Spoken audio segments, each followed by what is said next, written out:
O que é o bullying? E como ele pode ser identificado? Até que ponto brincadeiras se tornam bullying? O que a legislação tem a dizer sobre a prática do bullying? Hoje, no VECast!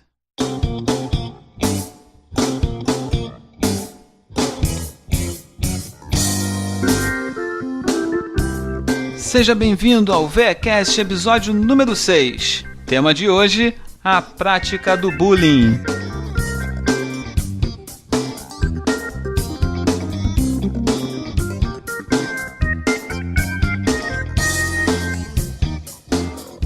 E esse é o VECast, o podcast do portal vidaestudantil.com.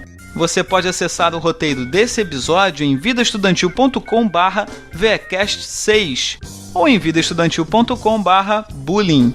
E se você nos escuta acessando o nosso site, saiba que você também pode assinar o VECast no seu smartphone e assim baixar novos episódios automaticamente. Para saber como você pode fazer isso, acesse vidaestudantil.com/assine o VECast.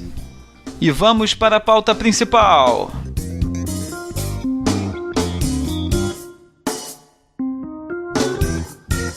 O tema do programa de hoje é sobre intimidação sistemática, mais conhecida como bullying.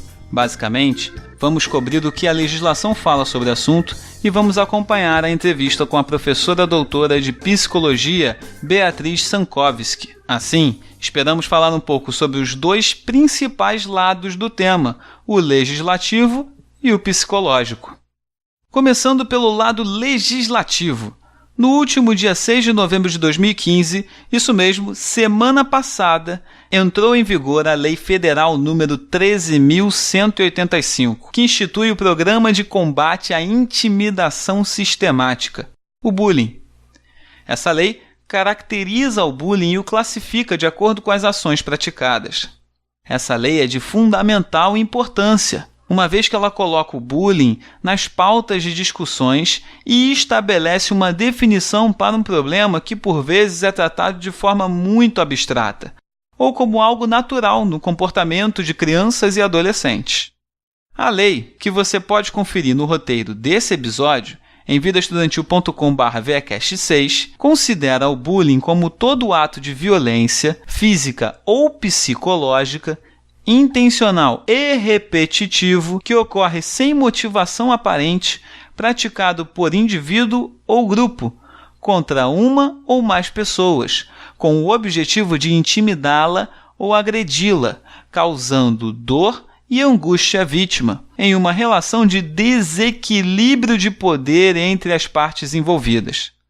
Além disso, a intimidação sistemática é caracterizada quando há violência física ou psicológica em atos de intimidação, humilhação ou discriminação, e ainda ataques físicos, insultos pessoais, comentários sistemáticos e apelidos pejorativos, ameaça por qualquer meio, grafites depreciativos, expressões preconceituosas, isolamento social consciente e premeditado e pilhérias.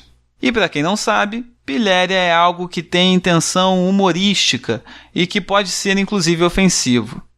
Além disso, a lei classifica o bullying de acordo com as ações praticadas, como, por exemplo, de forma verbal, ou seja, insultar, xingar e apelidar pejorativamente, classifica de forma moral, como sendo difamar, caluniar, disseminar rumores, de forma sexual, como assédio, induzir e ou abusar da vítima, de forma social, ignorando, isolando ou excluindo, de forma psicológica, ao perseguir, amedrontar, aterrorizar, intimidar, dominar, manipular, chantagear e infernizar, de forma física, como socar, chutar, bater, de forma material, como furtar, roubar, destruir pertences de outrem, ou ainda de maneira virtual, como depreciar, enviar mensagens intrusivas na intimidade, enviar ou adulterar fotos e dados pessoais que resultem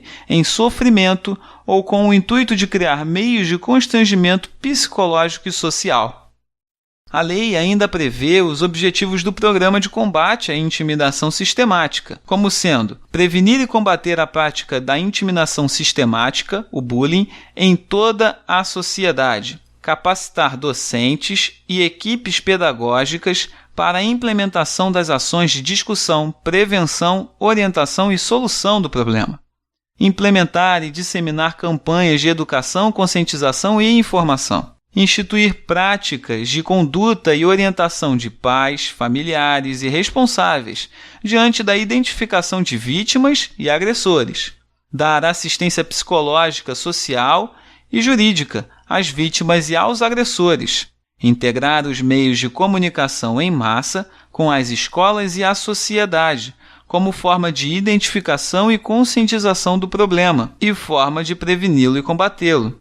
Promover a cidadania, a capacidade empática e o respeito a terceiros, nos marcos de uma cultura de paz e tolerância mútua.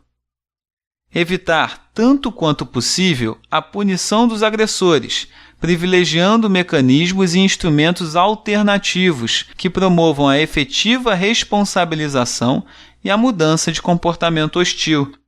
Promover medidas de conscientização, prevenção e combate a todos os tipos de violência, com ênfase nas práticas recorrentes de intimidação sistemática, o bullying, ou constrangimento físico e psicológico, cometidas por alunos, professores e outros profissionais integrantes da escola e da comunidade escolar. Você pode conferir o texto completo da Lei 13.185 no roteiro desse episódio. Embora fundamental, a legislação define a prática do bullying de maneira clara e direta, mas não lida muito com o aspecto psicológico desenvolvido nesses casos. Por exemplo, embora ela diga que tanto vítimas quanto agressores devam ter uma assistência psicológica, social e jurídica, essa assistência psicológica, social e jurídica não é muito esclarecida na lei. Ou ainda, como seria feita uma conscientização de pais, responsáveis ou familiares, tanto das vítimas como agressores. E é por isso que, para aprofundar essa discussão, nós entrevistamos a professora de Psicologia da Universidade Federal do Rio de Janeiro, a Beatriz Sankovski. E você acompanha a entrevista agora. Então a gente está aqui com a professora Beatriz Sankovski, ela é professora de Psicologia na UFRJ e a gente vai conduzir agora uma breve entrevista com ela sobre as questões de bullying. Então, já começando, professora, com a primeira pergunta, o que é bullying? Bom, antes de mais nada, agradeço a oportunidade de estar falando com vocês. Essa definição do bullying não é um assunto que seja muito simples de ser definido. Existem duas possibilidades da gente olhar para o fenômeno do bullying. Uma é o discurso jurídico sobre o bullying, uma definição mais objetiva e que vai fundamentar então um discurso jurídico, uma avaliação sobre quem está fazendo bullying ou quem não está fazendo, quem está sofrendo, quem não está sofrendo, que é alvo então da lei. E a outra coisa é a dimensão psicológica subjetiva em relação ao bullying, que envolve o sofrimento, que está tanto para quem comete o bullying quanto para quem sofre o bullying. De um modo geral, a ideia de bullying envolve um comportamento agressivo ou violento contra uma outra pessoa em que está colocada uma diferença de poder nessa relação de violência e de agressividade. E a condução da minha fala vai girar mais em torno desse olhar para esse sofrimento de quem comete ou quem sofre o bullying do que para a questão legal da identificação objetiva de um comportamento de bullying. Qual o limite entre a brincadeira e o bullying? Embora a gente possa dizer que seja um ato de violência, de agressividade que alguém comete contra uma outra pessoa e que envolve um certo sofrimento, eu, de uma perspectiva externa, não posso definir esse limite. Para que a gente possa pensar qual o limite entre a brincadeira e o bullying, é preciso se aproximar dessas pessoas que estão vivenciando essa situação para tentar, junto com elas, entender e acompanhar o que está sendo colocado aí. Porque muitas vezes se fala uma perspectiva objetivista, se define algum comportamento como um bullying, e quando você vai olhar de perto, como essas pessoas que estão interagindo vivenciam aquela situação, essa dimensão de sofrimento não está colocada. Agora, acompanhar de perto esses jovens, essas crianças, esses adolescentes é importante para justamente poder dar oportunidade das pessoas se expressarem quando necessário, né? Falar desse sofrimento. Muitas vezes, por vergonha ou medo, a pessoa que sofre bullying esconde dos seus pais o que está acontecendo. Como os pais e a própria escola podem identificar esse problema? Mais uma vez, é importante estar próximo desses jovens, dessas crianças, e estabelecer um canal de comunicação. Se os pais conseguem estabelecer esse canal de comunicação e perceber diferenças no comportamento dos seus filhos e acompanhar essa criança, é algo que é possível de ajudar. E por outro lado, a escola também olhar para as relações interpessoais como também algo a ser atentado na escola. Atentado no sentido de que a escola, hoje em dia, precisa olhar não só para a dimensão acadêmica, mas também para essas outras relações que acontecem no território escolar. A escola é um lugar de conflitos, é um lugar onde muitas pessoas de muitas origens, de diferentes lugares, estão ali convivendo com as suas diferenças e que muitos conflitos vão começar a aparecer. Então, se a escola puder criar estratégias para estar mais próximo desses alunos e conduzir essas relações de uma forma saudável, de uma forma a criar espaços para que as pessoas se expressem, para que as pessoas aprendam a se perceber expressando sentimentos ou frustrações. Se isso acontece, fica mais fácil ajudar na condução desses conflitos que vão se desdobrar num bullying. O bullying pode trazer problemas psicológicos graves para quem sofre e para quem pratica?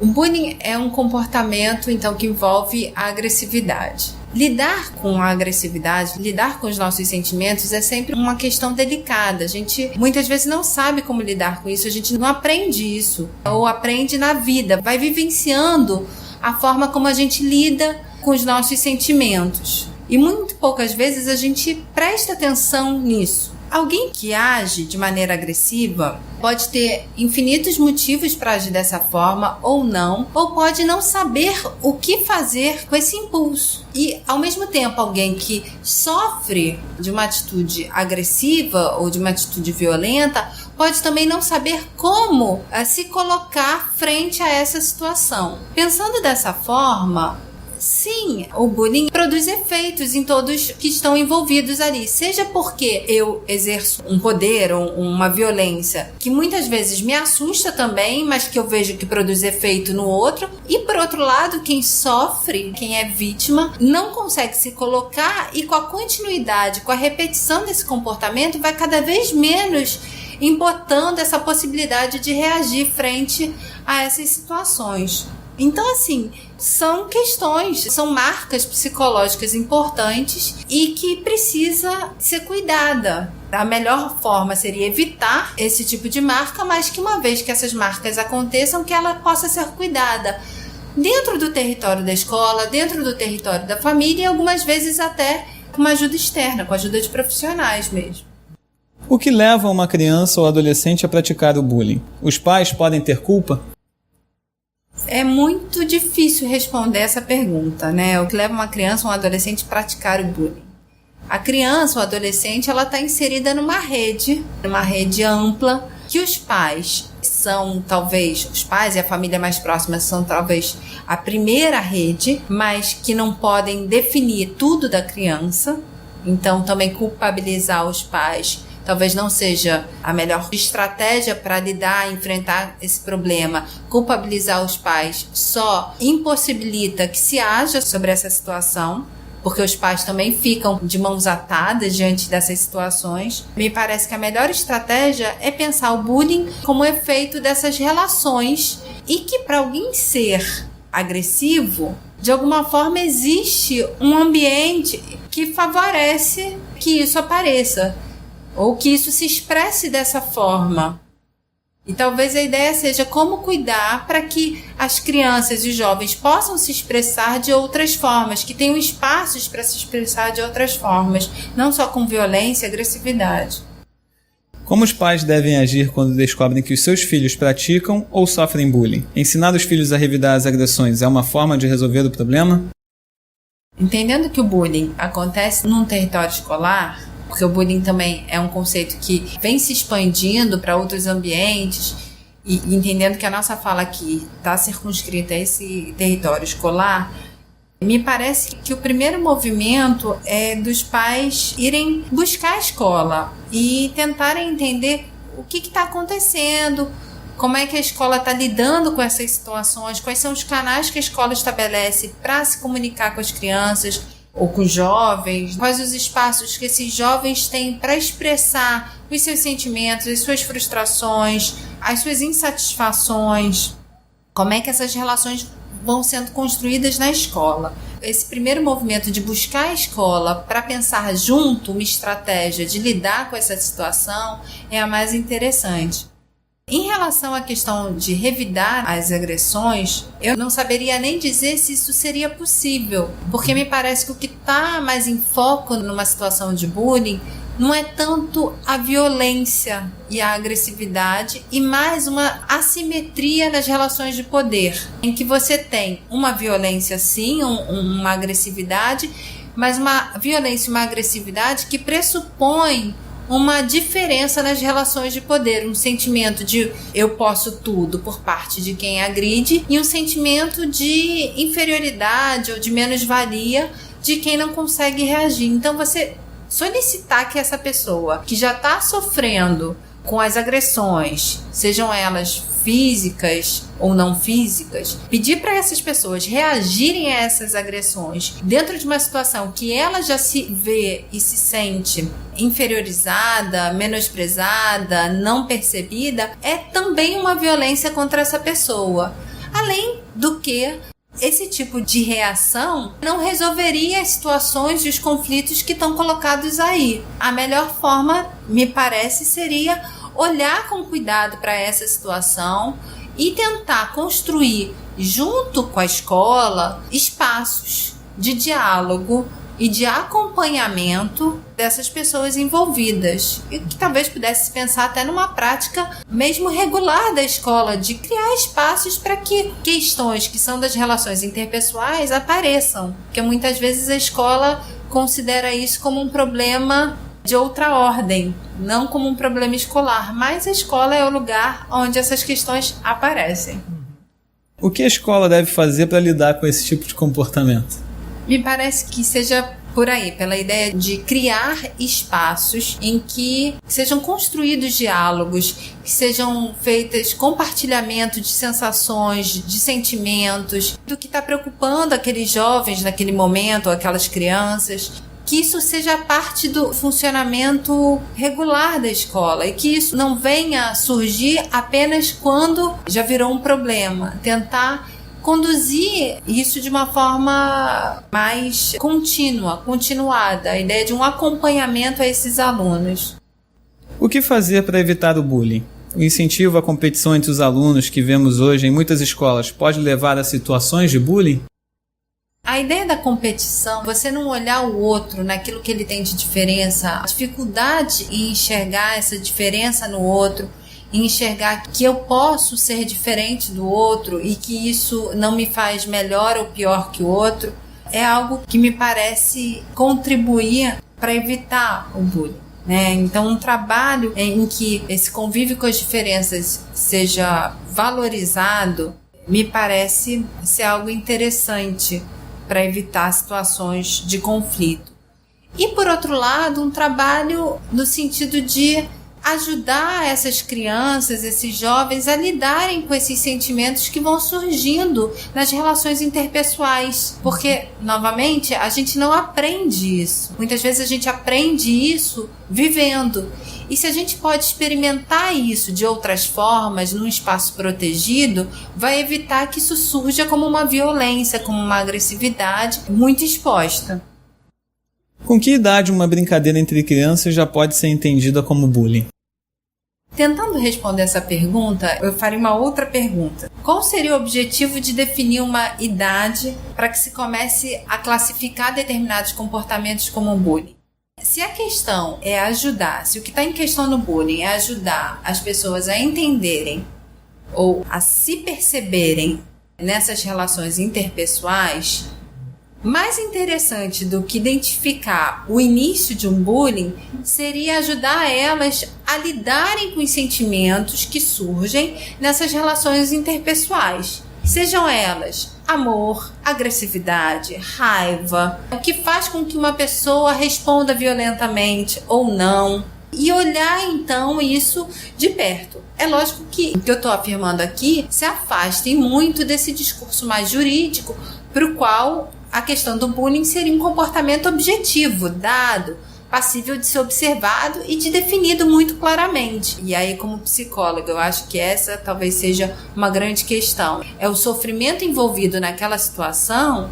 Mais interessante, então, do que identificar o início precoce de um comportamento de bullying seria ir acompanhando as crianças desde muito cedo nessas relações interpessoais, para que elas, quando cheguem, então, numa idade definida, que elas possam, então, lidar de uma forma saudável com as diferenças, com os conflitos, com aquilo que elas não gostam, que elas gostam, e possam se expressar de uma forma mais saudável do que batendo ou humilhando ou xingando.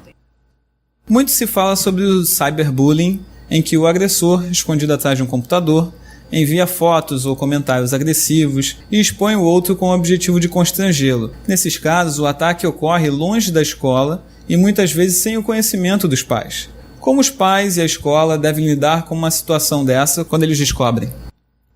Me parece que a principal medida aí é construir canais de diálogo, é construir espaços para que se converse sobre isso, para que isso possa ser dito, para que a criança ou que o jovem que está vivendo essa situação possa se expressar, tanto revelando seu desconforto, seu sofrimento, quanto revelando o que for que está atravessando ele nessa situação. Como é que ele está encarando essa situação? Por acontecer fora do espaço escolar, é algo que fica mais delicado para acionar a escola como uma parceira na construção desse trabalho de diálogo, na construção desse espaço de diálogo.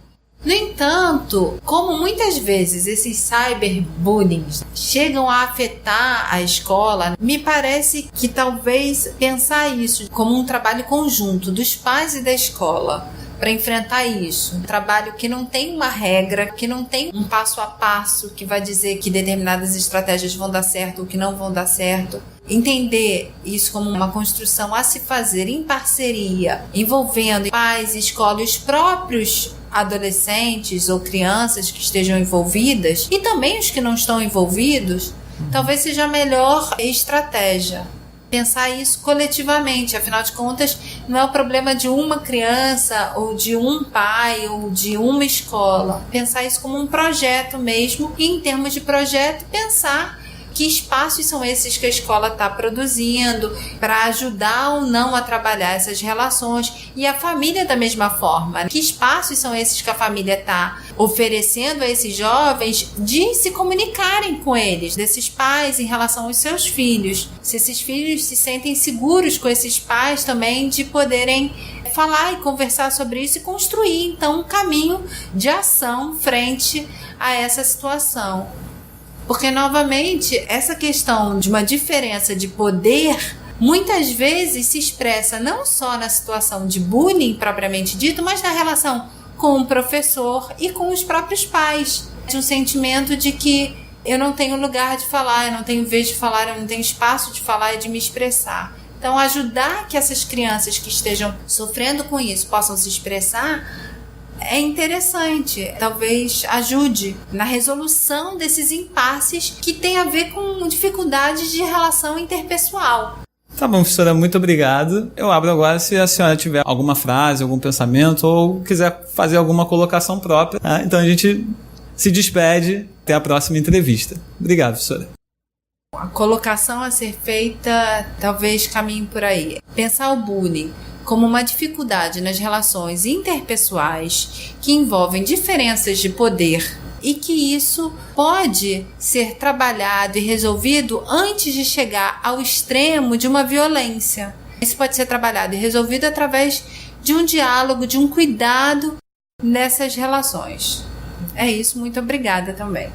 Nós agradecemos mais uma vez pela disponibilidade da professora Beatriz em nos conceder essa entrevista. E temos a esperança de poder conversarmos mais vezes com ela sobre outros temas ligados à psicologia e à vida estudantil.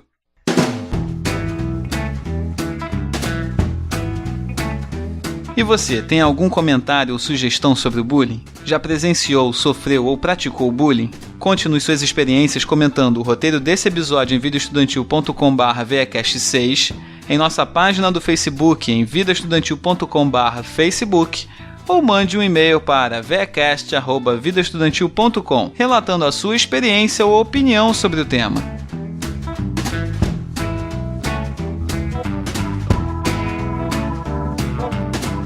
E eu vou ficando por aqui, mas lembre-se que o VEAcast sai toda sexta-feira às 10 horas da manhã no vidaestudantil.com. Muito obrigado por ouvir esse episódio e até a próxima sexta-feira!